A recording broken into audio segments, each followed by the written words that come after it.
ils aiment bien créer des conditions qui soient comme ça en déséquilibre permanent. C'est comme ça qu'on crée.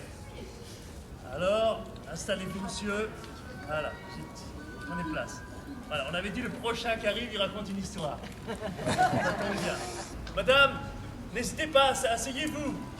Prenez place, prenez place. C'est prévu, vous avez le droit de prendre les chaises. Alors, il y avait un personnage qui s'appelait, peut-être que vous le connaissez, Nasreddin Hoxha. Vous connaissez? Non? Ah, ça tombe bien, j'en ai plein. Il a fait un choix politique. Il a choisi le mauvais cheval. Ça peut arriver à tout le monde. Alors qu'il était d'une ethnie, comme on dit, plus favorable à l'autre candidat, il a trahi son propre camp. C'est pas facile, hein? J'ai déjà rencontré beaucoup de personnes comme ça qui viennent d'arriver en France, donc peut-être dans des situations plus faciles, parce que la CIMAD, ça veut dire qu'ils sont en demande de papiers, de régularisation et autres.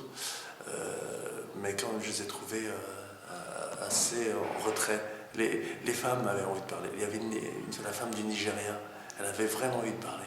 Et pareil, il y avait le gars de la Roumanie qui parlait très très bien, qui était très calé sur un peu l'histoire du monde, de la géographie. Et lui aussi, il nous a parlé des Ouzbeks ou autres Afghans ou pays satellites de l'ex-URSS qui viennent maintenant grossir les rangs des travailleurs migrants en Roumanie. Alors que des Roumains essayent maintenant, beaucoup de Roumains, de travailler en Europe.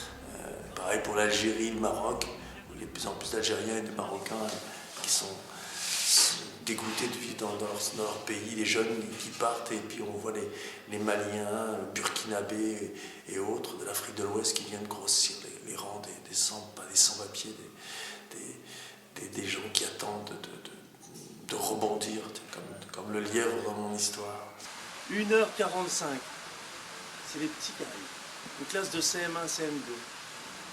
Je rentre dans le vif du sujet. Vous savez ce que c'est que les migrants, les enfants? Les migrants? C'est des migrateurs. Migrateurs? Pourquoi des migrateurs? C'est comme les oiseaux, monsieur. Et vous savez pourquoi ils viennent jusqu'ici? Pourquoi ils quittent leur pays? Parole d'enfant. Parce qu'ils ont faim. Ah ouais? T'as vu ça où? À la télé, puis on en parle. Et puis, pourquoi ils quittent leur pays encore? Vous savez, les enfants? Ouais, parce qu'il y a la guerre. Ah, la guerre. Je leur dis, hey, les migrants, là, quand ils viennent ici, ils sont sans papier. Comment on appelle quelqu'un qui n'a pas de papier? Un récidiviste. Parole d'enfant.